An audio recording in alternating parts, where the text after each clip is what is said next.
सबसे बड़ा उनका नाम है। ऐसे हैं श्री राम।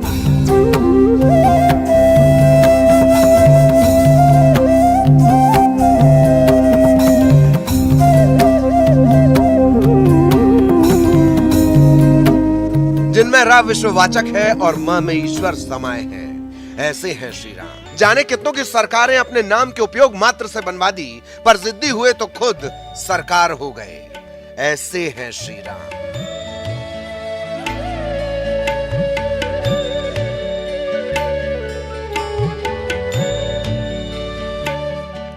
महारानी कुंवर गणेश को कह दिया, मैं गया तो कोई और राजा नहीं, मैं बैठा तो उठूंगा नहीं। चतुर्भुज मंदिर खाली रह गया और रसोई से सत्ता चला रही सरकार। ऐसे हैं श्री राम।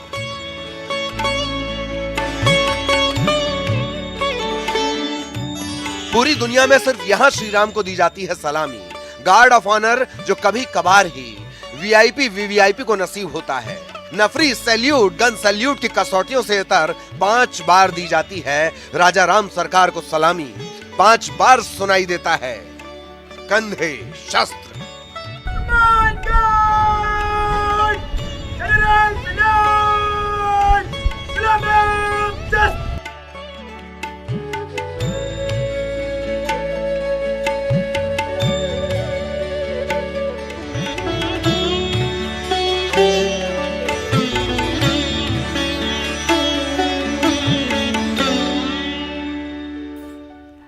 नमस्कार, बहुत स्वागत है आपका हमारी इस खास पेशकश में। मैं हूं आपके साथ ऋतु ज्ञानवानी।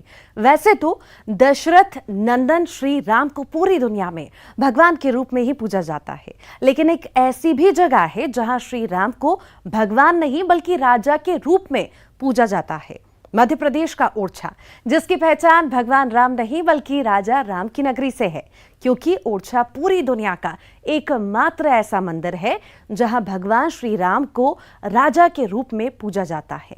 दरअसल यहां की रानी कुंवर गणेश संवत 1631 ईस्वी में पुष्य नक्षत्र में अयोध्या से ओरछा पैदल चलकर प्रभु श्री राम को लाई और इसके बाद यहाँ के राजा मधुकर शाह ने अपना राजपाट सब त्याग कर श्री राम का राज्याभिषेक कर दिया था और तब से लेकर आज तक ओरछा को राजा राम की नगरी के रूप में ही जाना जाता है और यहाँ के राजा राम की पूजा की जाती है।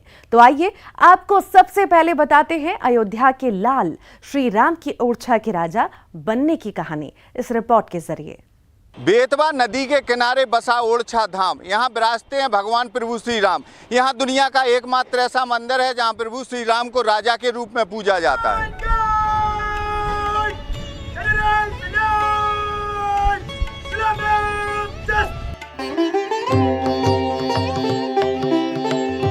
स्टेट समय में कभी बुंदेलखंड की राजधानी ओरछा हुआ करती थी। यहाँ के राजा मधुकर शाह और रानी कुमार गणेश थी, जो पुष्य नक्षत्र में अयोध्या से भगवान श्री राम को पैदल चलकर ओरछा लाए थे। जिसके बाद राजा मधुकर शाह ने अपना राजपाट छोड़कर भगवान श्री राम को अपनी सत्ता सौंप दी थी और उनका राज्याभिषेक करा दिया था। उसके बाद से यहाँ भगवान श्री राम की सत्ता कायम है। ये दुनिया का एकमात्र ऐसा मंदिर है जहां प्रभु श्री राम को राजा के रूप में पूजा जाता है। सुबह से लेकर शाम तक यहां राजा की तरह ही दरबार लगाया जाता है और 5 बार दिन में गार्ड ऑफ ऑनर भी दिया जाता है।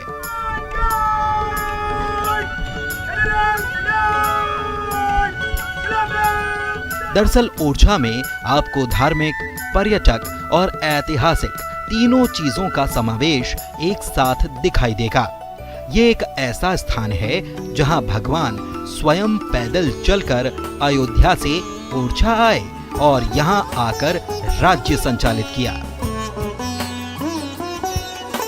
संवत 1631 ईस्वी में राम यहां आए थे। बताते हैं कि राजा मधुकर शाह कृष्ण भक्त थे और रानी राम भक्त। रानी और राजा में एक दिन उनकी भक्ति को लेकर तकरार हुई। राजा ने रानी से कहा कि अगर राम की आप इतनी बड़ी भक्त हैं तो अयोध्या से भगवान प्रभु श्री राम को ओरछा लाकर बताओ। रानी को राजा की बात दिल में चुभ गई और रानी अपने आराध्य को लाने के लिए पैदल अयोध्या निकल गईं। रानी कुंवर गणेश ने अयोध्या में सरयू नदी के किनारे घोर तपस्या की, लेकिन प्रभु श्री राम नहीं आए।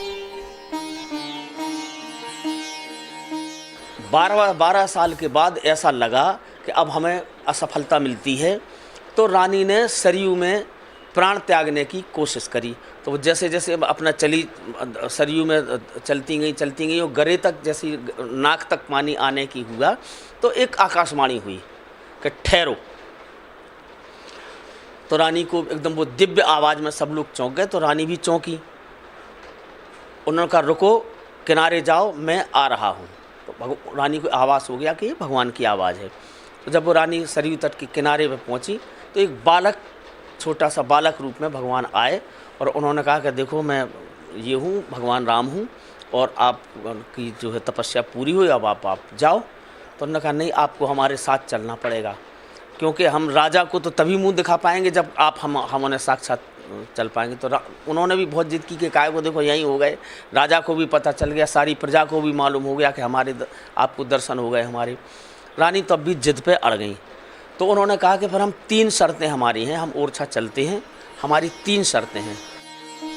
रानी बगैर राम को अपने साथ लिए वापस नहीं जाना चाहती थी, इसीलिए उन्होंने सरयू नदी में ही अपने प्राण त्यागने की ठान ली। जैसे ही रानी कुंवर गणेश ने सरयू नदी में कूदकर छलांग लगाई, तो भगवान श्री राम रानी की गोद में बालक के रूप में आ गए, जिसके बाद रानी ने भगवान से ओरछा चलने के लिए आग्रह किया। लेकिन भगवान प्रभु श्री राम ने रानी के साथ जाने से पहले 3 शर्तें रख दी। पहली ये कि आप मुझे जब ओरछा लेकर चलेंगे तो सिर्फ पुष्य नक्षत्र में ही पैदल चलना पड़ेगा। दूसरी शर्त थी कि जहां आप मुझे एक बार बैठा देंगी तो मैं दूसरी जगह वहां से नहीं जाऊंगा, वहीं एक जगह बैठा रहूंगा। तीसरी और आखिरी शर्त ये कि जहां हम चलेंगे वहां के राजा हम ही होंगे। फिर क्या था, अयोध्या से ओरछा चलने के लिए रानी ने भगवान श्री राम की तीनों शर्तों को स्वीकार किया और राम रानी के साथ ओरछा के लिए निकल आए। लेकिन लौटने पर रानी ने उनको अपने रनवास में ही बैठा लिया और बगल में एक भवन, जिसे चतुर्भुज मंदिर आज कहा जाता है, उसका निर्माण भी कराया। लेकिन भगवान प्रभु श्री राम दूसरी शर्त के अनुसार वहां से उठे ही नहीं और महल में ही बैठकर रह गए। तभी से चतुर्भुज मंदिर आज भी खाली पड़ा है। वहीं तीसरी और आखिरी शर्त के अनुसार राजा मधुकर शाह ने अपना राजपाट छोड़कर भगवान श्री राम का राज्याभिषेक किया, जिसके बाद वो कहलाए राम राजा सरकार।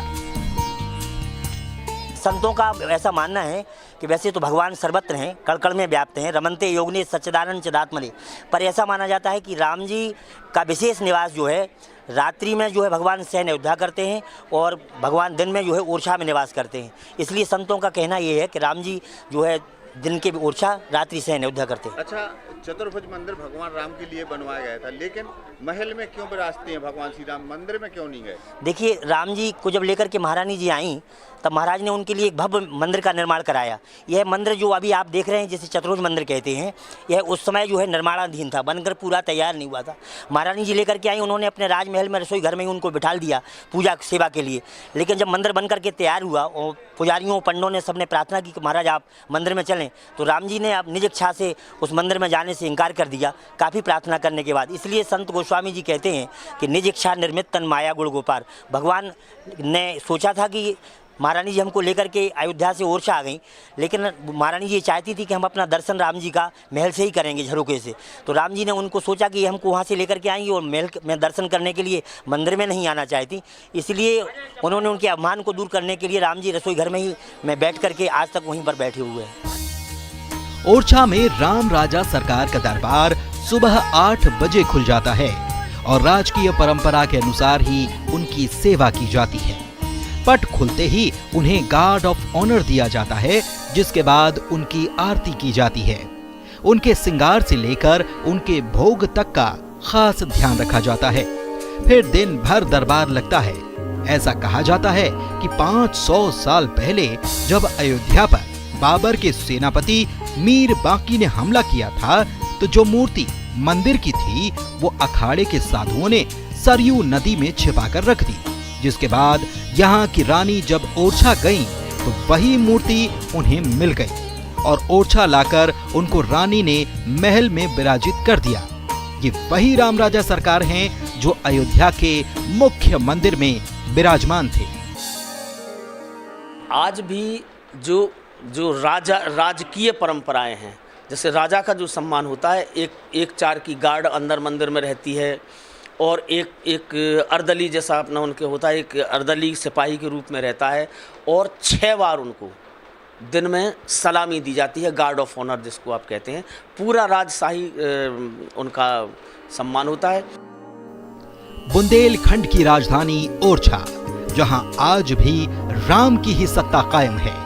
यहाँ राम भगवान नहीं बल्कि राजा हैं और राजा के दरबार में जो भी श्रद्धालु मन्नत लेकर आते हैं वो कभी खाली हाथ नहीं लौटते। राजीव रावत, न्यूज़ 18, टीकमगढ़। इसी के साथ ही यहां रुक रहे एक छोटे से ब्रेक के लिए।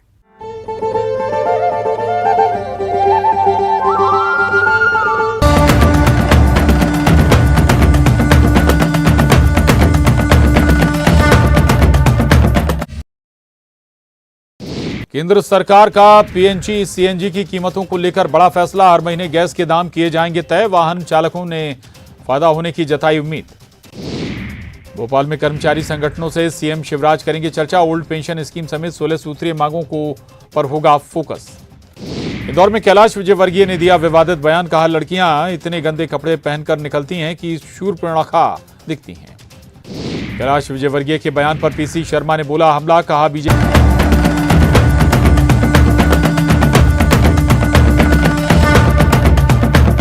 कहते हैं प्रभु श्री राम के 2 निवास हैं, एक अयोध्या और दूसरा ओरछा। आखिर क्यों ये कहा जाता है और इसके पीछे क्या है मान्यता, आइए आपको बताते हैं। ओरछा दुनिया का एकमात्र ऐसा मंदिर है जहां भगवान प्रभु श्री राम को राजा के रूप में पूजा जाता है। यहां मंदिर में नहीं महल में विराजते हैं प्रभु श्री राम। भगवान राम के लिए चतुर्भुज मंदिर का भव्य निर्माण कराया गया था, लेकिन इसके बाद भी भगवान राम यहां से नहीं हिले और आज भी इसी महल में विराजे हैं।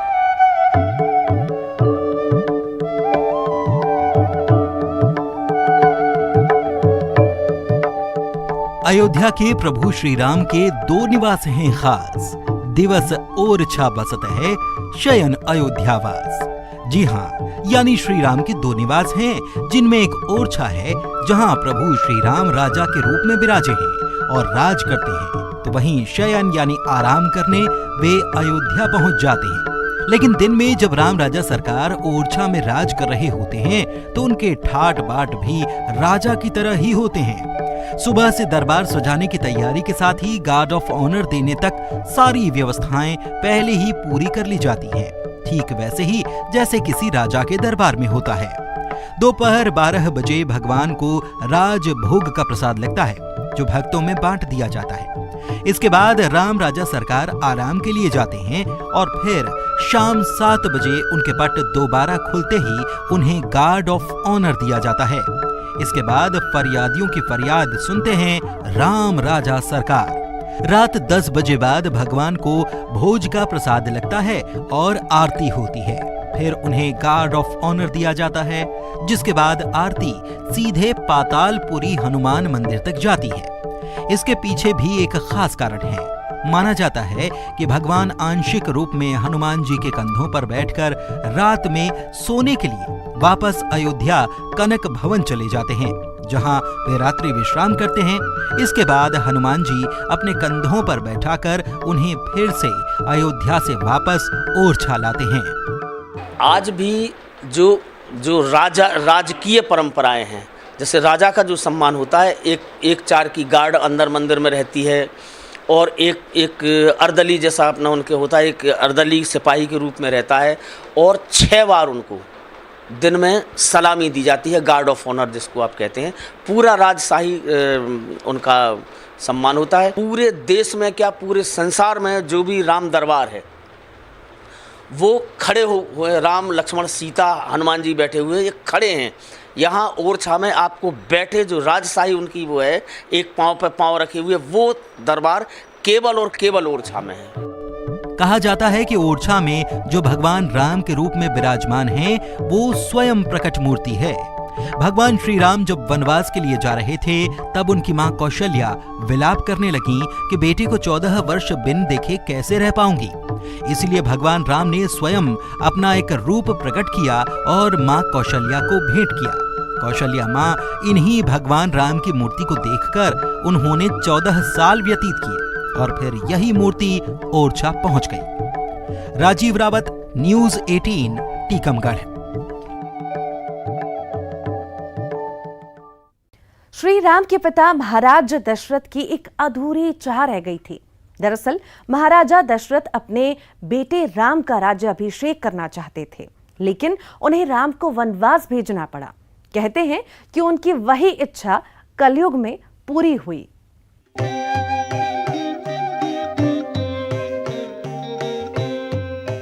बुंदेलखंड हमेशा से ही धार्मिक क्षेत्र रहा है। यहाँ की राजा बड़े ही धर्म प्रेमी रहे हैं। ओरछा के राजा मधुकर शाह और उनकी रानी कुंवर गणेश भगवान श्री राम के बड़े उपासक थे। भगवान श्री राम का इन्होंने राज्याभिषेक किया और ओरछा की राजगद्दी प्रभु श्री राम को सौंप दी, जिसके बाद यहाँ राम की सत्ता चलने लगी। कहा जाता है कि महाराजा दशरथ अपने ज्येष्ठ पुत्र प्रभु श्री राम का राज्याभिषेक करना चाहते थे, लेकिन कैकेयी के वरदान के कारण उन्होंने राम का राज्याभिषेक तो नहीं किया और वनवास के लिए भेज दिया, जिसके बाद उन्होंने राम के वियोग में अपने प्राण त्याग दिए। महाराज दशरथ की अधूरी चाह रह गई थी। इसीलिए कहा जाता है कि ओरछा के राजा मधुकर शाह दशरथ का ही रूप थे और यहाँ की रानी कुंवर गणेश मां कौशल्या का रूप थी, जिन्होंने उनका राज्याभिषेक किया। कौशल्या जी को उन्होंने अपने कक्ष में जाके कहा कि एक मूर्ति उन्होंने बनाई, अपनी शक्ति से एक मूर्ति बनाई, प्रकट की है कि माँ ये मूर्ति आपसे हमारे तरह ही बात करेगी, हमारी कमी आपको पूरी करेगी, ये कि हम आपके पास हैं या नहीं हैं। तो कौशल्या जी उस मूर्ति से बातचीत करते थे और वह मूर्ति उनके भगवान राम का स्वयं आभास कौशल्या जी को देती थी। जब भगवान वन से वापस आ गए तो वो उस मूर्ति को सरयू में प्रवाहित कर दिया गया था। तो जब कुंवर गणेश वहाँ गई तो वही मूर्ति स्थापित है जो आज राम राजा मंदिर में है, वही मूर्ति उनको मिली थी, वही मूर्ति उनको दी गई थी, वो यहाँ स्थापित है, प्रकट हैं। यहाँ ये मूर्ति बनाई नहीं गई है, ये स्वयं वो त्रेता युग वाली मूर्ति है जो यहाँ विराजमान है। ओरछा की रानी कुंवर गणेश जब भगवान प्रभु श्री राम को अयोध्या से लेकर ओरछा आई थी, तब उन्हें अपनी शर्त रखी थी कि एक जगह जहां हमें बैठाल दोगी फिर हम वहां से नहीं हिलेंगे। तो यहां के राजा मधुकर शाह ने राम राजा सरकार के लिए भव्य चतुर्भुज मंदिर का निर्माण कराया था, लेकिन वह अपनी शर्त के अनुसार नहीं उठे और यह मंदिर आज भी अधूरा और खाली पड़ा हुआ है। ओरछा में भगवान श्री राम के लिए यहाँ के राजा मधुकर शाह ने भव्य चतुर्भुज मंदिर का निर्माण कराया, लेकिन प्रभु श्री राम ने अयोध्या से चलने से पहले जो शर्त रखी थी कि आप मुझे एक जगह जहाँ बैठा देंगे वहां से मैं दूसरी जगह नहीं जाऊंगा, इसीलिए प्रभु श्री राम अपनी शर्त के अनुसार मंदिर में ही विराजमान रहे जहाँ भगवान आज विराजे हैं। हालांकि वो मंदिर नहीं, महल है। ये कभी रानी का रनवास हुआ करता था, इसीलिए राम का दरबार मंदिर में नहीं महल में लगता है। अब इसे भले ही मंदिर का स्वरूप दे दिया गया, लेकिन जहां भगवान विराजमान हैं, वो महल है। चतुर्भुज मंदिर तो आज भी खाली पड़ा है। प्रभु श्री राम यहाँ भगवान नहीं बल्कि एक राजा के रूप में विराजमान हैं। इसीलिए जो भी भक्त यहाँ आता है उसे बड़े अदब से ही राजा के दरबार में जाना होता है। बहुत आनंद आ रहा है, बिल्कुल वृंदावन जैसा ही फील हो रहा है और गंगा जी में नहाना भी ऐसा लग रहा है जैसे हम यमुना जी में ही नहा रहे हों। जैसे हमारे जयपुर में हमारे गोविंद देव जी हैं, वो भी वहाँ के राजा के रूप में विराजमान है और यहाँ पर आके लगा तो देखो जैसे गोविंद देव जी के दर्शन यहाँ पर हो रहे हैं और गोविंद देव जी के दर्शन करेंगे तो ऐसा लगेगा जैसे राम राजा सरकार के दर्शन हो रहे हैं। ऐसा अद्भुत आनंद यहाँ पर हो रहा है। भगवान श्री राम की कथा बड़ी निराली है। अयोध्या में जहां भगवान श्री राम के लिए भव्य मंदिर का निर्माण किया जा रहा है, तो ओरछा में प्रभु श्री राम अधिपति के रूप में विराजे हैं। राजीव रावत, न्यूज 18, टीकमगढ़। और इसी के साथ ही हमारी इस खास पेशकश में इतना ही। खबरों का सिलसिला लगातार जारी है।